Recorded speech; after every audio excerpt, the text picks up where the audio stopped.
So before I start, I had a question for Siddharth and Dilip, who are organizing this. That what do you want the students to get from this webinar? And their answer was simple: that students uh, don't. I want you to bridge the gap for the students between what they learn in school and what the actual industry looks like. So I, being from VLSI, I had been given the task of doing the same for VLSI. So before we get started, a little bit about my background. I was born and raised in Dombivli, which is a suburb of Mumbai. I know many of you are joining in from Orissa and some of you also from Mumbai. I did my bachelor's in instrumentation from VESIT Mumbai, which is VESIT is Vivekananda Education Society's Institute of Technology. You can look it up online. It's not your IITs or it's not one of your national premier institute. It's one of the good colleges, but it's definitely not an IIT. So you don't need to be intimidated um, in terms of your career choices based off of where you graduated from undergrad. Um After completing my bachelor's in instrumentation, I did a couple years in Nomura. Nomura is a Japanese investment bank, and I was doing software like everybody else. And it helped me pay some part of my fees when I attended University of Southern California, where I did my master's in electrical engineering. I majored in, or I took courses which were in and around VLSI, computer architecture, etc. In the US, I did a couple internships, one in Medtronic and one in Samsung. Both of them were in VLSI teams. Both of them were R&D type projects. And right now, I'm employed with Samsung. I do physical design for their GPU subsystem. So before we talk about VLSI, almost everybody is going to come back and tell you that Moore's law is dead and silicon is not going anywhere. So I just took this snapshot from TSMC's website. You can see that they have roadmap laid out up from 3 nanometer, 2 nanometer, all the way up to 2026. So anybody who says that Moore's law is dead and silicon is not going anywhere, in terms of just the process node, they are partially right. That we are nowhere scaling in terms of Moore's law, but that doesn't mean that companies are just sitting around not innovating. So silicon as we design it requires manufacturing prowess, and TSMC, or the Taiwan Semiconductor Manufacturing Company, is one of the prime manufacturers. And we'll get to all the other manufacturers later towards the end of the slideshow. But being one of the premier manufacturers, you can see that they have a roadmap laid out in their website. And if we ever send out this PPT, there's a link I've put in the footer note as well. So there are several technologies that are coming our way. And right now, 3 nanometer is probably what 15, 20 atoms in your semiconductor channel. I also asked if most of you or most people would have a background in VLSI, and I was told that most of you should. So I'm assuming that you've taken some undergrad level VLSI courses and you understand what a transistor is and what's a MOSFET and what's a CMOS and what does a channel mean. So manufacturing technology is going to take us at least in the next 10, 20 years in future. So I don't think people should be worried that silicon is going nowhere. So I just wanted to clear that right off the bat before anybody starts talking about Moore's law. For the people who don't necessarily have a strong background in VLSI or have not taken any VLSI courses, a few examples of where you can find silicon today. We all use phones and laptops. We have CPUs and GPUs. All your desktop and server processors, your CPUs, your GPUs. In fact, all your embedded systems of 8051, Arduino, Raspberry Pi, or any other embedded module that you use, anything that has a black chip on it, that's silicon. Most likely silicon. If you open up some old TV box, you might find germanium or some other fancy equipment. But in today's day and age, almost everything, right from your TV remote to microwave to the biggest supercomputer that the world has, anything that has electronics in it today has silicon. And it silicon designers like us are going to build these for future. Uh, some small scale silicon designers may be working on the entire project by themselves. So there could be an engineer today who can design an 8051 on an FPGA, just one person, and that can be done within a month. Or you could be doing something very large scale like GPUs or CPUs where you work on a very small subsystem. But since the project is so large and the overall area of silicon is so large, you end up taking a small portion of that project and bringing it to reality. So here are some examples. There are many more examples. I just listed out a few that people who probably don't have experience in silicon would relate to. So basically anything that has a black chip on it, and anytime anybody says chip, that's silicon. So let's start with why silicon. If you come through the traditional ranks of undergraduate engineering degree in India or elsewhere, you would most likely be exposed to software in your first couple semesters, and then you would be told that software you can achieve pretty much anything.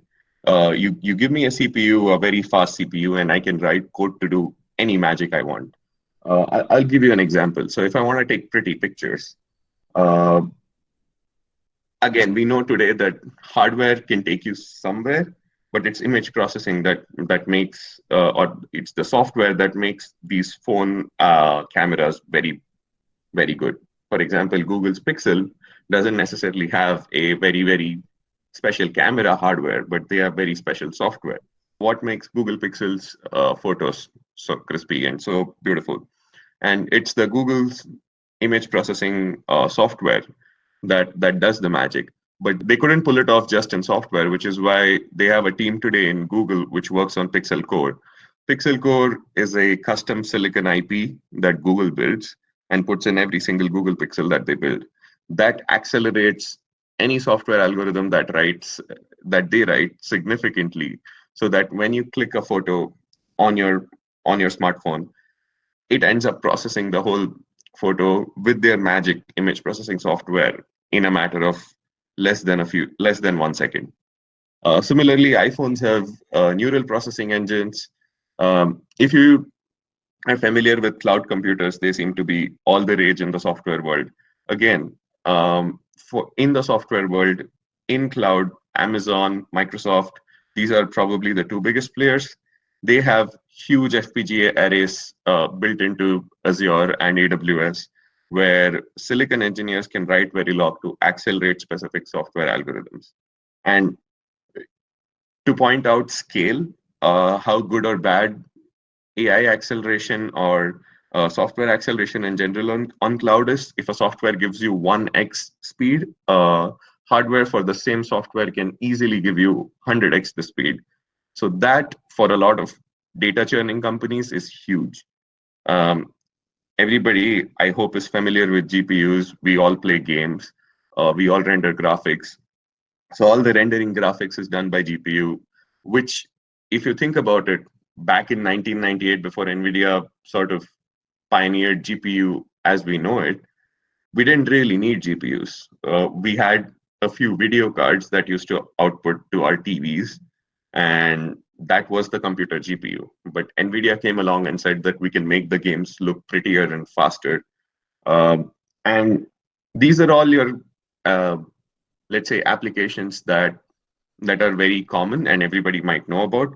Here are a few things that I think most people don't know about. So if you look at stock market, be it Nasdaq, be it BSE, NSE, all of them have high frequency trading and terminals. What do you mean by high frequency? You don't need to know. It's just that there are algorithms doing trades instead of people. People write algorithms to decide whether or not to buy a stock, and this happens. They buy or sell several stocks in a second. So to achieve that much speed, you cannot rely on software again. So you need FPGAs. That's the most common platform used for high frequency trading. Similarly, genomics, to do gene research and drug research, uh, FPGAs are again widely used because the algorithms keep changing and the search space runs into the millions. Similarly, whenever 5G rolls around, RF equipments need a lot of FPGAs and a lot of custom silicon IPs. Networking security requires a lot of custom silicon IP. So when you go to AWS or Azure or any other cloud provider or Google Cloud, they come with a suite of network security protocols. And network is again, we want it to be as fast as 100 Mbps, 200 Mbps. So how does any software keep up with 200 Mbps and make sure that our data is secure? So this is where encryption and all the other packet sniffing, etc., is done in hardware instead of software. So basically what I want to get from this slide is, as our software keeps on improving day by day, people are writing more and more lines of code. That takes a lot of time to run. Hardware can enable you to run multiple lines of code in a very, very small period of time, which is why as long as software keeps on going, I think hardware will keep on going to catch up to software and make sure that real-time applications do not lag behind significantly.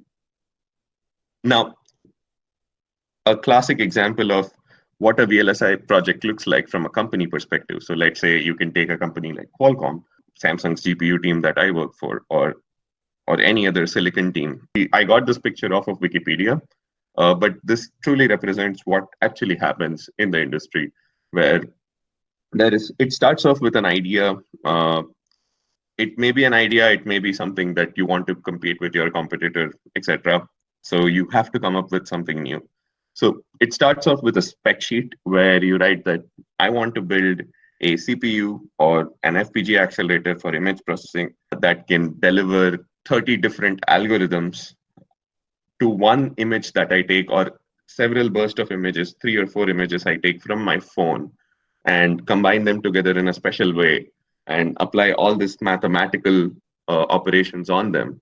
Image processing is nothing but matrix operations, right? So I'm taking the example of image processing because Google Pixel is hot and new, and everybody is raving about either the iPhone or the Google's camera these days. So that camera technology is enabled significantly by all the different algorithms that they ran on their images. So take all that images, do some special math with it, make sure that the output image is beautiful. So an architectural design will take that spec and he or she will elaborate that into take a series of images or one image from the memory. Again, images could be sitting in certain part of the memory. Take that image or take those several images, put it in a temporary L1 cache for my local image processing pixel core, or whatever you want to call it, in my local image processing mini processor or coprocessor. Then apply all the instructions that is required to move those images from memory into my processor and run my specific algorithms. This may be 100% in hardware so that it gets done in a few clock cycles. It may be a combination of some software, some hardware, where they have several CPUs inside or several small processors inside, and they take the image and do the magic that way. The architectural design team is responsible for deciding what that interface to memory looks like, what are the different physical cores, or how do you want to do the hardware software interaction, etc. So this is again still at a pretty high level, but it tells you enough details about how much silicon space you will need, what are the frequency you want to achieve. So you will always hear people speaking about 4.1 gigahertz CPU from Intel, 4.5 gigahertz from AMD. There seems to be a frequency war that was going on about 15 years ago. But this frequency depends on your architectural design. Your architectural design team must come up with these specs, more detailed specs. Then you move on to functional or logic design, where you actually sit down and take every module that your architecture said. If your architecture says that I need 3 risk computing cores that can support, let's say, 35 instructions. So your functional design team will take that spec that let's build 3 separate cores, all of them supporting 35 instructions. What could these instructions be like? It could be a simple add, could be multiply, or it could be complex instructions like matrix multiply. Uh, that your RTL team or your functional logic design team, they are responsible for translating the architectural spec, which is a detailed spec, mind you, but it is still a spec in a Word document, translating that spec into real Verilog. That Verilog gets delivered to the physical design team. This picture is a little bit off in its. The circuit design doesn't need to be here. It generally goes directly to the physical design team, where they translate that Verilog into real transistors. Think about the physical design team, which is the team I work for. We take Verilog as an input, and what we spit out is something that can be manufactured or that is sent out to a manufacturer. So I hope all of you have done PCB design. So think about it this way. Somebody sits down and thinks about the whole circuit, comes up with a schematic of the circuit. Now, from the schematic onto the layout, onto the Gerber file. The Gerber file is what you send to the fab or send to the manufacturer, who will translate your circuit into an actual copper PCB. Now, physical design team does something very similar. It takes the logic design RTL. Think of RTL like schematic. It takes that and converts it into real physical layout, which is then sent on to a fab in GDS2 format or whatever. But you can't necessarily send it off directly because there are a bunch of violations that you have to check. So there is a physical verification team. Usually physical design and physical verification are combined together uh, because their responsibilities are sort of intermingled. So you have a sign-off team who will make sure that your chip will function the way it is intended to function. Uh, that then gets sent to a fab. A fab is a fabrication or a fabrication factory, or we usually call it a fab, where silicon is actually produced. And silicon usually looks like this: big discs with small little squares in it. All these squares represent one of your chip. The fab will get back to you with these big discs, and then these discs will go on to testers. Now, this is where there is a team within your team or within the silicon team, which is responsible for designing what to test and how to test. Because if there are a lot of failures on a single silicon chip, or a single silicon wafer, this is generally referred to as a wafer. So if there are enough failures on a single wafer, you don't want to take it further in the process. So which is why your test team comes in very handy, because cutting silicon and taking this silicon wafer into a chip that looks like this, that can sit on your motherboard or sit on your Arduino PCB, it takes a lot of money to go from here to here. So your test team decides which wafers to actually cut up. These cuttings are usually done with laser, etc. So although this looks like something very tough to achieve, this is exactly how you should also approach building a VLSI project. So let's say you have a final year project to do, or you have 2 months and you have to do a mini project. So this is exactly how you should also approach building out a VLSI project. You can start with a system spec where you define at high level what you want to achieve. Then you start defining how do you want to achieve it. So let's take a quick example. Let's say I want to build a, I don't know, voting machine. My architectural design would say it has 2 inputs. It has a push button to say, or it has a push button for each party. So I have as many parties, I have that many inputs. And all I need is to count or up count each time I get a vote. And my logic design would be simply RTL would say that Verilog module, voting machine, input party A, party B, party C, D, etc. And you will have an output which says count for A, count for B, count for C, count for D. And you will write Verilog in between, which says that whenever button is pressed, add one. This is probably not the best example, but this is something I'm breaking it down into a very simple real life project. So your Verilog will probably look like uh, party A gets party A plus, or count of party A gets count of party A plus one. Then you will synthesize it. So if you're using, let's say, a Xilinx interface, then you know there is a button which says synthesize, place and route, map it to real physical FPGA, LUTs, etc. So you will hit all those buttons, and the tool is basically becoming your physical design team. In a real industrial VLSI project, you need a physical design team because the tools are not smart enough to actually synthesize and place and route an actual project. Uh, this is where my team kicks in. But the tool in term when you work with Xilinx, the tool does this for you. And there is when you work with FPGAs, it's a prefabbed silicon, so there is no need for physical verification or fabrication. And then you test it either on a real FPGA or you simulate it and you see what's going on, and then you can have the final result.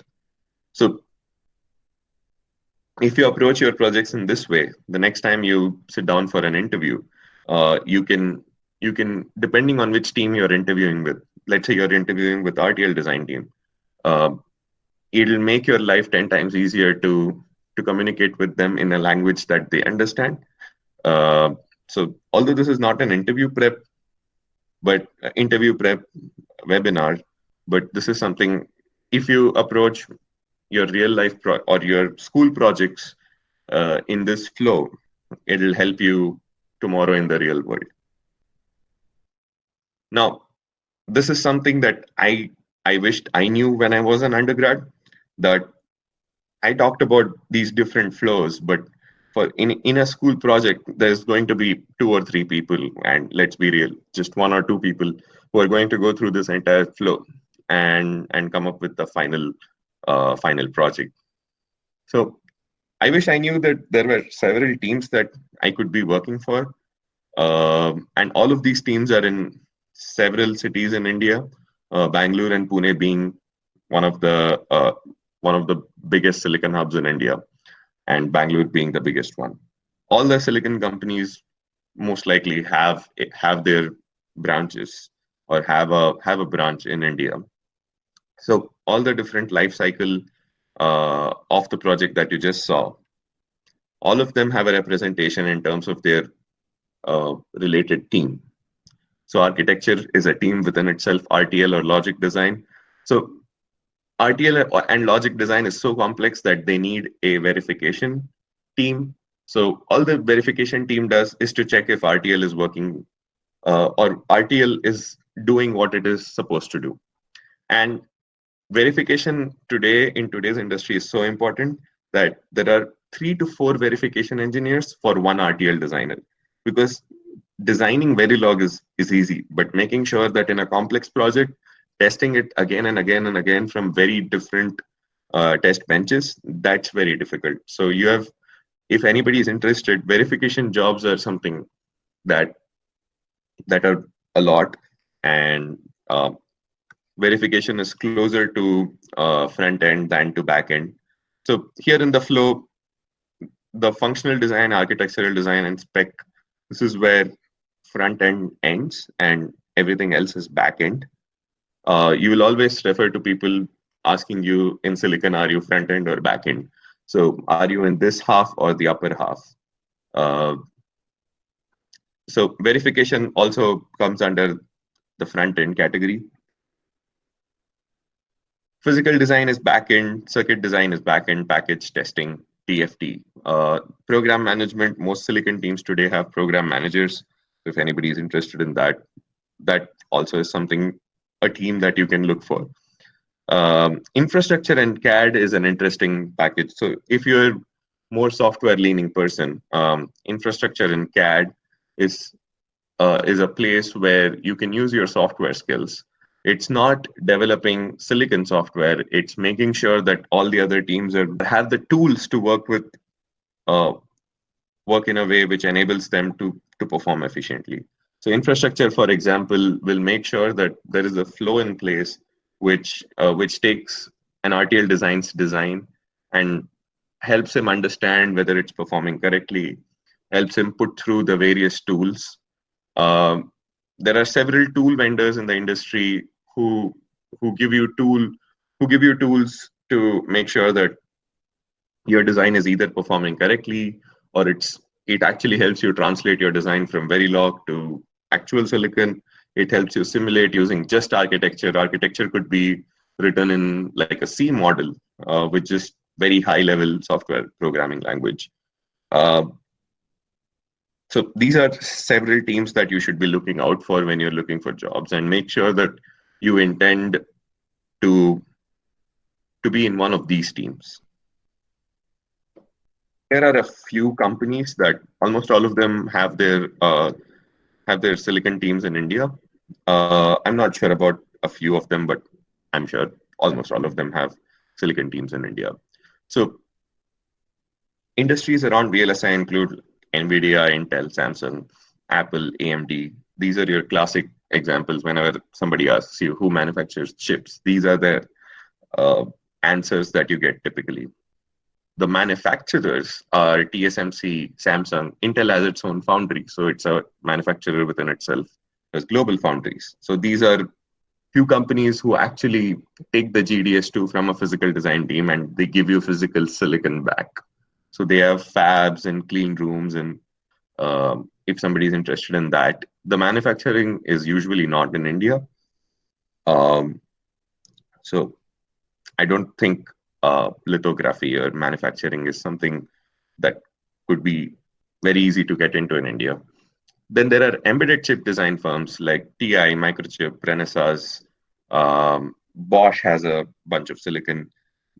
Many companies in the small chip space, they make Atmel got bought over by Microchip, so I don't count that anymore. Broadcom, Qualcomm, all of these are also silicon companies. Uh, you would be surprised to know, or at least I was surprised to know, that Amazon, Microsoft, Facebook, Google all have silicon teams as well. And there are a bunch of new startups. I've just listed two or three, and I have a link there to the top 10 AI chip startups.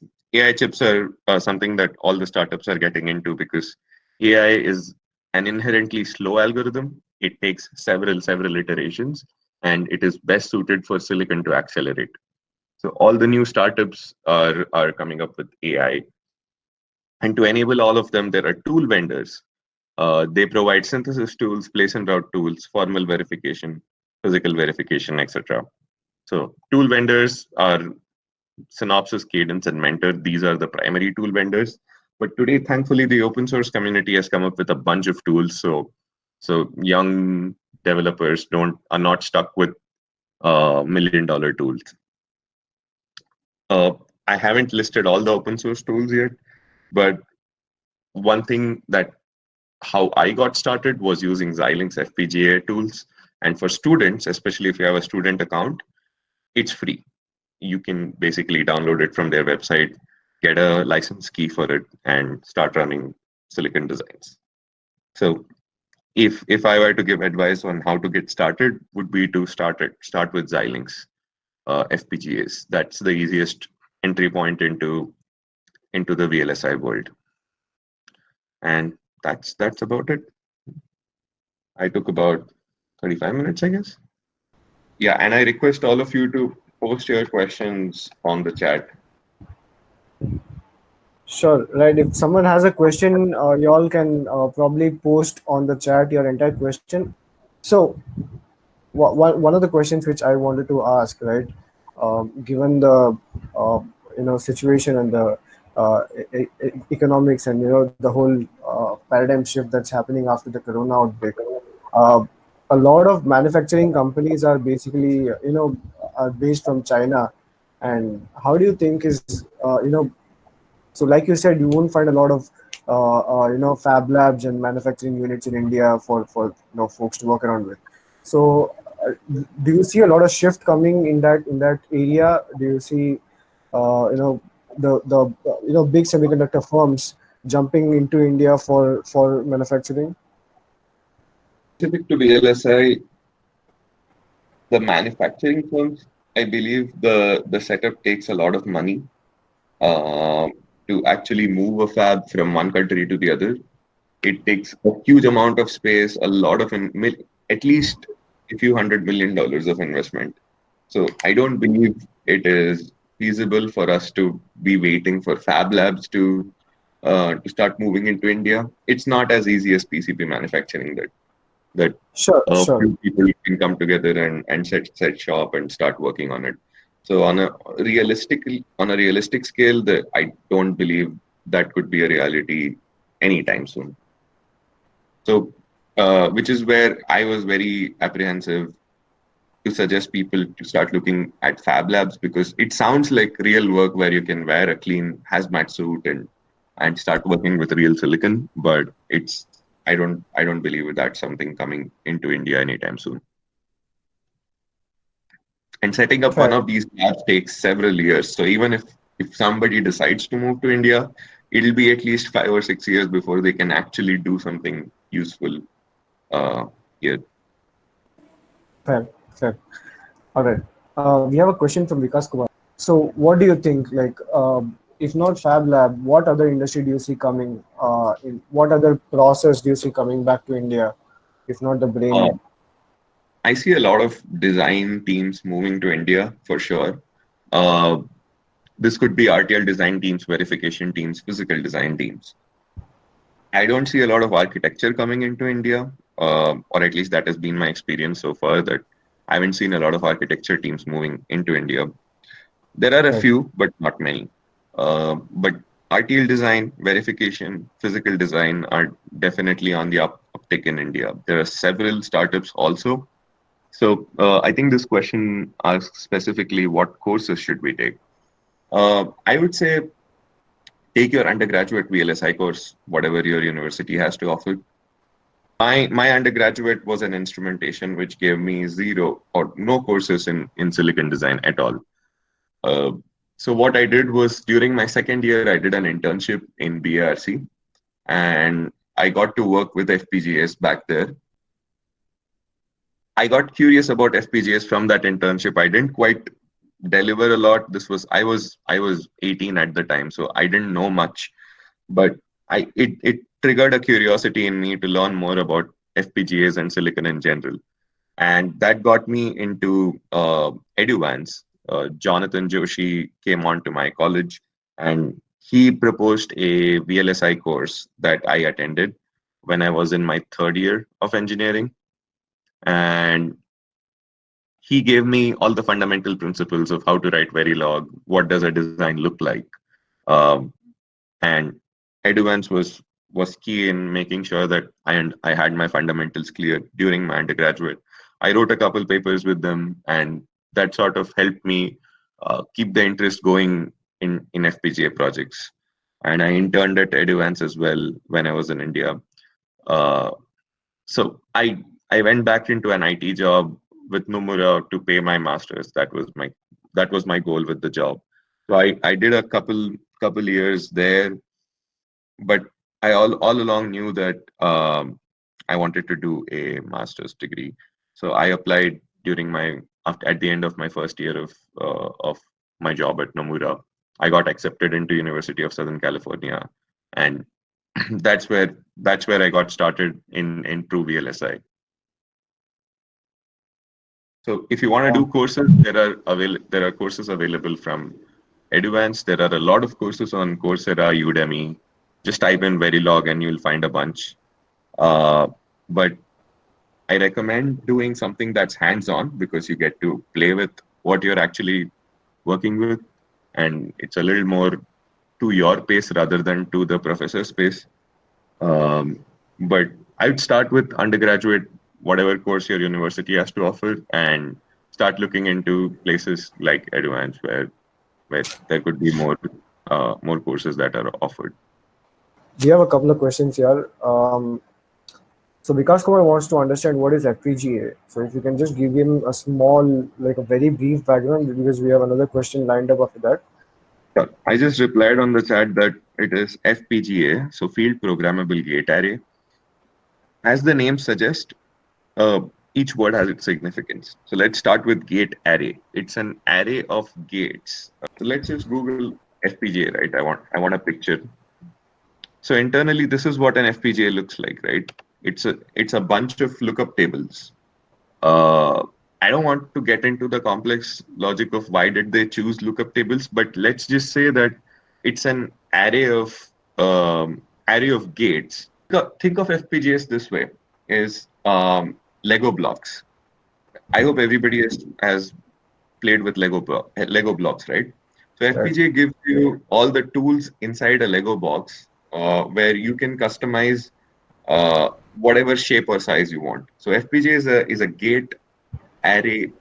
It's a it's a gate array, a huge gate array. That's all that is. So it's basically an array made of a lot of different NAND gates, and you can basically configure the NAND gates and NAND gates. You can think of it as NAND gates, but internally it is actually lookup tables. So you can make it any gate you want. Right. So think of the Lego blocks this way, where you can combine different blocks and make them different shapes and sizes. So Correct. with an FPGA, what you get is you get the real silicon advantage where it's extremely fast and it's field programmable, which is also important, is that you can keep on reprogramming it. These lookup tables were chosen so that you can convert a gate from one day into a different gate on another day. So FPGAs are tools that are like Lego blocks for you to build silicon chips, but real silicon usually doesn't use FPGAs because compared to actual gates, compared to actual silicon device, FPGAs are relatively slow. So let's say my CPU is running at 4 gigahertz. If I were to implement the exact same CPU on an FPGA, it would probably run at 100 or 500 megahertz at best. Right. So FPGAs are somewhere closer to hardware, but not quite hardware. But they are hardware, but they are not quite real silicon where everything is set in stone. Once you get a silicon chip, you don't necessarily change it. You can't change it. Right. But with FPGAs, you can change it, but that comes with a cost that the speed is a few times slower. Not a lot, not as slow as software, but a little bit slower. Fair. Let's move on to the next question, which is, what is the situation of manufacturing of automobile after the lockdown? Do you think the economy will be impacted in some way? I I don't have a crystal ball. I can't predict what the economy is going to do. But yeah, I don't know anything about the automobile sector. I know that uh, there are there are within a car there are enough silicon chips to power a supercomputer. So if anybody is interested in automobile design and still wants to be in VLSI, cars have a lot of chips and a lot of smarts, especially with companies like Tesla. Silicon, they came out with their own computer where it's called a full self-driving computer, where they custom designed inputs from every sensor to enable autonomous driving. Right. But I don't know what the automobile sector is going to do. Who's the leader in the automobile chip industry, like race, right? Sure.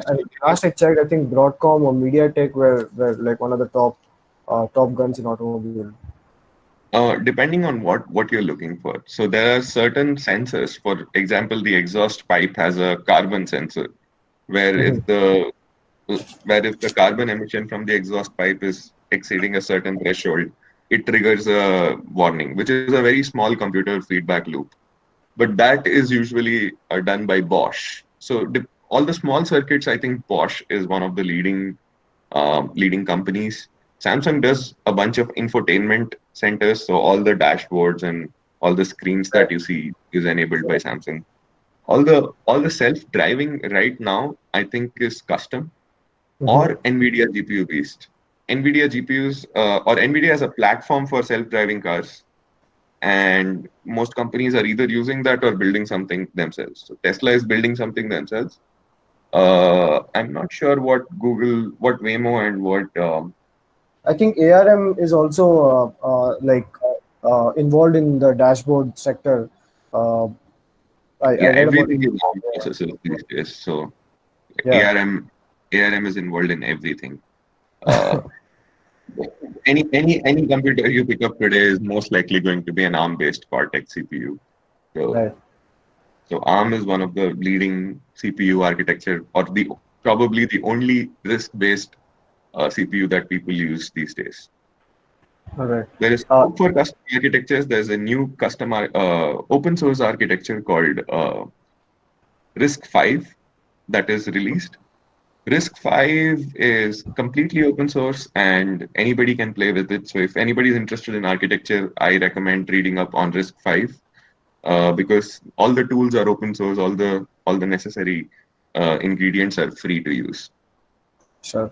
So while we are at the automobile question, I Mhm. also so just purely because you spent a good amount of time outside of India.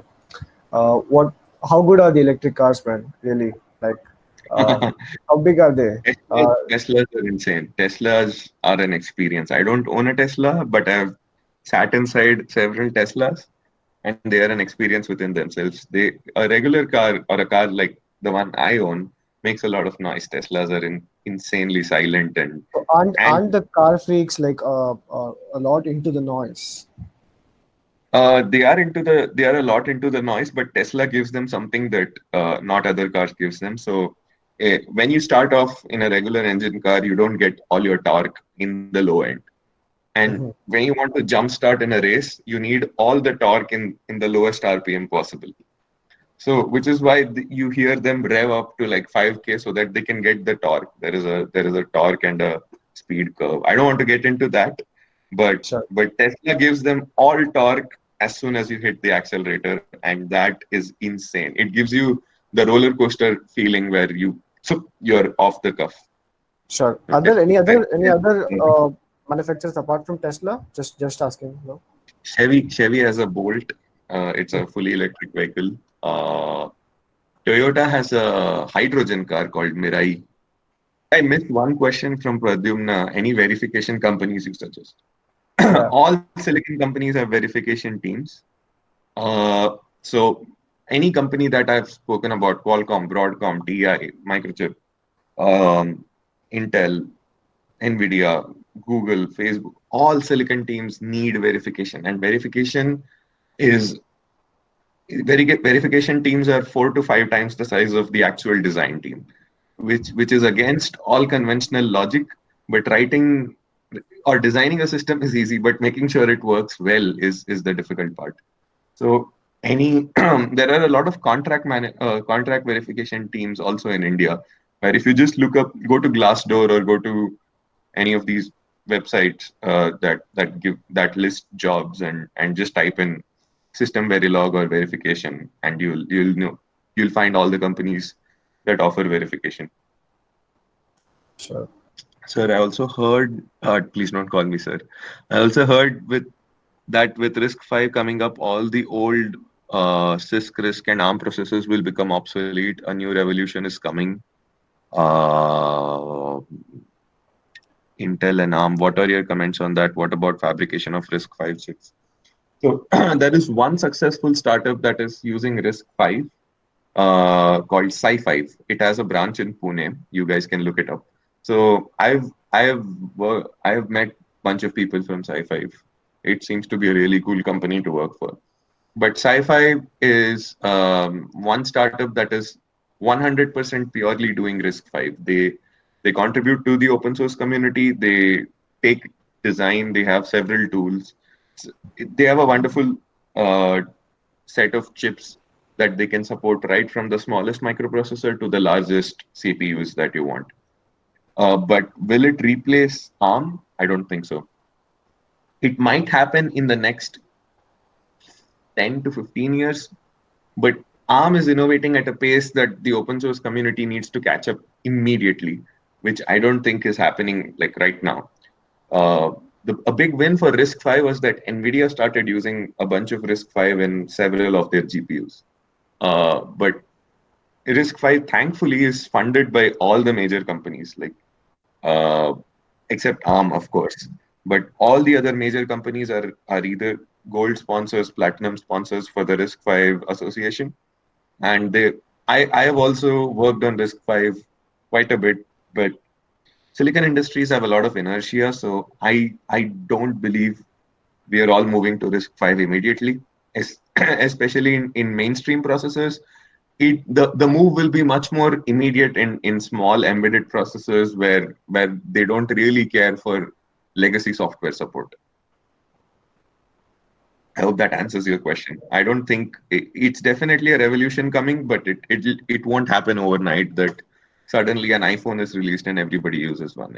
It'll be a lot more gradual. The acceptance into the community will be much slower, or at least that's what I think. I could be wrong, but Are there any blogs or books you'd suggest for getting deep knowledge about VLSI? uh, any blogs or books? I think the best way to get into the industry is to like get hands-on experience here. I don't think a lot of books should help you at this stage. I totally agree. Books can get you to a certain place, but books more likely than not will not help you crack an interview or will not help you actually gain experience. Forget about cracking interviews. If you want to design a real system, you cannot do it after reading a book. So yeah, I any books that I recommend, I don't think I have any. How many I'd books do you say think you went through in your master's course for VLSI? I don't think you did sure. any. I have a book for architecture. Like there is, there are a couple of classic books that I can list. It won't make sense to people right now. I'll send you links to all of them. But all of these books are again intended for master student. So if you have some basis in VLSI, some interest, some tinkering, that's when I think books will be the most useful. Sure. Blog, I agree. There are several blogs that you can catch up on, several YouTube videos. Just Google Verilog and just Google FPGA design. I think you should be in good hands as far as YouTube is concerned. And I'm sure there are local community spaces like Karkhana or Advance where you can easily catch up on what is needed to start. But once you get started, I think it's more about your curiosity and your hands-on experience. Sure. So let's take this question from Pratik Nayak. Uh, he's an digital design engineer. Somebody is on the speaker. Can you guys go on mute, please? Thank you. So, what skill should he immediately learn so as to make the most of his career? Uh, Depends on where you want to take your career, but if you want to keep doing RTL digital design, uh, and you are at Synopsys, Synopsys is a tool vendor. So are you working on Synopsys's IP? Because I know Synopsys has a suite of designware and a bunch of other cells that they claim to support their customers with. Or are you in any of Synopsys turnkey projects? Okay, okay, you are in an IP team. Sure. So I would recommend get started first of all. I mean, now that you understand what RTL is, you understand what Verilog is, how a system design work, what teams are involved, then I would suggest that you should get started on making your design as efficient as possible, making sure your verification bugs are to a minimum, making power aware designs, making timing aware designs, making memory aware designs. All these are aspects that they don't necessarily teach you in any course, but they come in extremely handy. uh, I don't know what exactly you work on, so I Uh, don't want to give generic so advice I as think, to yeah, I think if you really want generic advice, you can get in touch with Avinash post, this yeah. event. So you can probably, connect and take it forward. I don't think it would be fair to like start talking about what you work on here. It's Yes. confidential, and we should keep it that way. Perfect, perfect. I see a Um, couple other questions. sure, take it. Once I asked about getting into computer architecture for post graduation, he said jobs and course for computer engineer. So my He professor said said there is. there's a follow-up question after that. My professor said there are no jobs and courses for computer architecture in India. Is that true? I have not been in the Indian job market, so I don't quite understand whether there are enough architecture jobs or not. But if you're good at something, I am sure there will be somebody to recruit you. Will I put all my eggs in one basket that I would be hell bent on just doing architecture all my life? Probably not, especially when you're in a market like India where there are a few teams, not all the teams. I would say architecture and RTL design can go pretty much hand in hand, where you learn all about architecture and you keep doing some RTL design on the side. So you can apply for both the jobs, and once you get in into an RTL position, for example, the person who was in synopsis, a natural progression can be that you get interested in either architecture design or C modeling of your design, and you progress into that career where you switch from an RTL profile into an architecture profile. But both profiles are equally rewarding. It's not like RTL design is not a career. I work with people who have spent, I don't know, 30 years doing RTL design, and they are on top of their game. They are managers. They're big shots in the companies that I've worked at. So if you want to truly get into computer architecture and stay in India, I I believe there are a few positions, but I don't know enough about the Indian job market to tell you exactly which companies to look for. Saswat asks how you view Arduino in industrial field. Arduino is a software suite on top of the Atmel 328P, whatever the chip is. You won't see any real manufacturing firm using Arduino software suite. It's it's a good way to get started on hobby projects, and I got everybody started off of Arduino. Like I did my first project on an Arduino, and that's how I got interested in programming and hardware and interfacing and Right. LEDs, just working with hardware. So I would I list that as a skill on my resume? No, but is that something that if I did a project using Arduino, will I talk about that during my interview? Yes, because doing a project is more important than how you did it. And I mean, sorry, let me rephrase. Doing a project is very important. How you did it is equally important, but what platform you use to do it is not as important. So let's take one last question. Like, do you mind if I pull it across for a couple of minutes more? No problem. Go for it. Okay. Santhan wants to understand. He's doing his PhD in electrical engineering. You can take the question. I'm currently pursuing PhD in electrical engineering, and I'm in the field of power control and frequency control. But the recent trends in journals demand a lot of hardware results. This might be out of track query, but as you have worked on DFT, can you please suggest some platform where any hardware simulations can be done on real time? We have platforms like DSpace and Typhoon Hill, but any other easy to work on? Hey, Sanatan, sorry, I don't know anything about DFT is designed for testability. I don't know what you're talking about is hardware in loop testing, which is different from DFT. If you want to do hardware in loop simulations, FPGAs are a good place to start. But since you're in power control and frequency control, I'm assuming that you're working on very high power equipment with a lot of high power transformers and high power relays and that kind of things. I don't know enough about high power things to suggest. If you want to simulate something that is in hardware in loop, in your whatever feedback loop, I would start with FPGAs. There are several small FPGAs available for less than $20-$25 today. I don't know how the shipping will work, but I'm sure your university already has a couple of FPGAs lying around. That's something where I would start. DFT is something completely different, where you design something so that it becomes more testable. So that when the silicon wafer comes back, there are machines that can run simulation on your actual or run code on your real silicon, but you want to run specific code that test specific parts of your circuit, and that is what DFT enables you to do.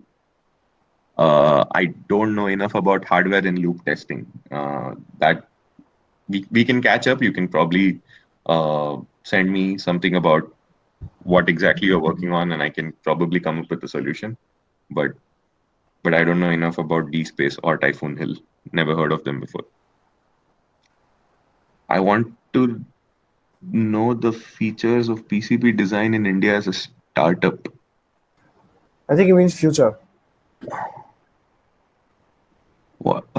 PCB design. I've done enough PCB design that I know there are cheap manufacturers available in India and China. I I personally wouldn't venture into that. It's like depending on whether you're giving design as a consultancy feature or you want to do a fab. So if you just want to provide design services, there are also many people who do that. And just to do PCB design, you don't even need an engineering degree. I worked with a brilliant PCB designer in Medtronic, and he didn't have an engineering degree. So it's an art more than I mean, it's an art and a skill, but it's an art more than a skill.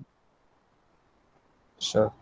Hey, Can let me ask you one last question, right? So a lot of the latest and the greatest technology that we are looking at next in line, that the future paradigm shift has a lot to do with augmented reality and AR core, and how relevant is the pressure on your chip, and how relevant is the VLSI industry to deploying AR based applications and models onto your phones, because the old phones don't support AR. The newer phones with AR code, they can have like markerless applications, they can have markered applications. So I want to understand what really enables AR code. um, AR, as I know it, is again an implementation of image processing where you take images from your smartphone's camera Sure. uh, and augment it with different extra items.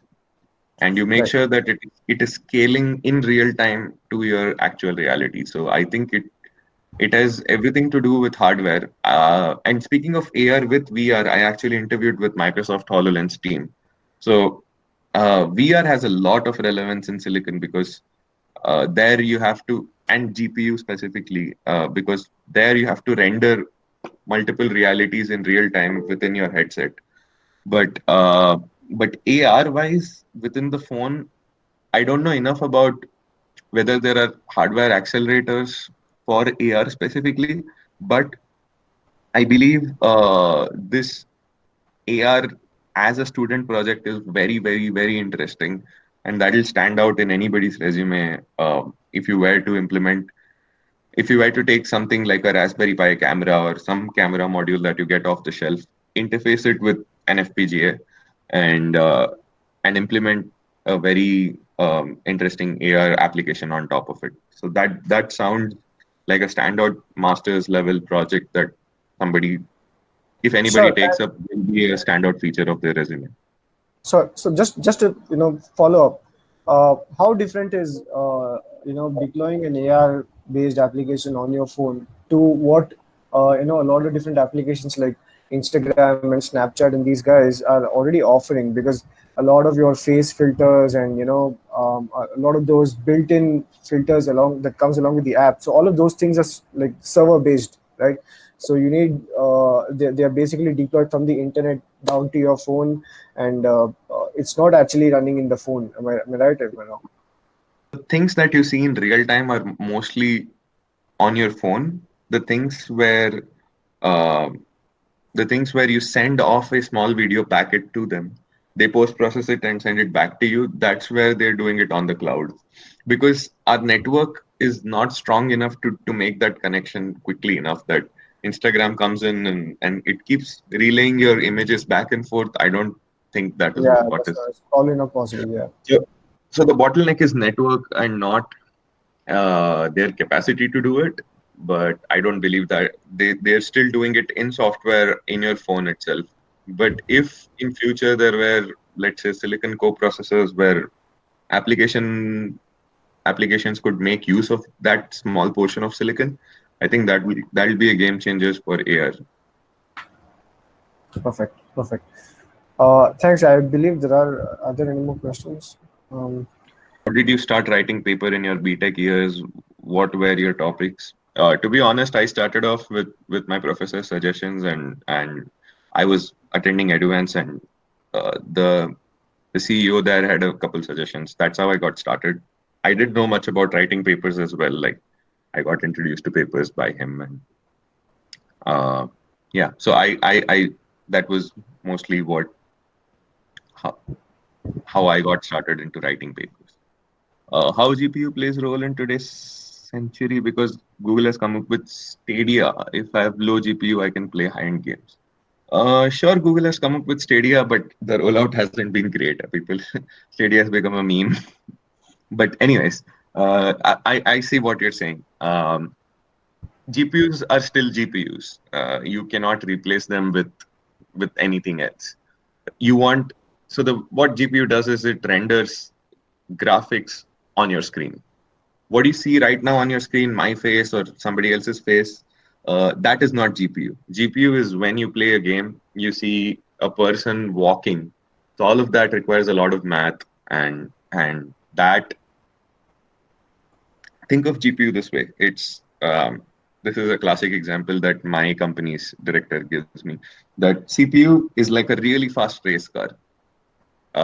It can do a couple of jobs extremely quickly, like at gigahertz speed. GPU, on the other hand, is a slower ship. It's huge though. It can do a lot of things simultaneously, like it's a SIMD processor. It can probably work on 65 different parts of your screen at the same time. And because GPU is so parallel, it can be used for other applications like AI as well, which is why NVIDIA is ahead of the game from everybody else, where they understood the parallelism in the GPU, and they whatever exposed CUDA to CUDA cores as a software kit to all the developers.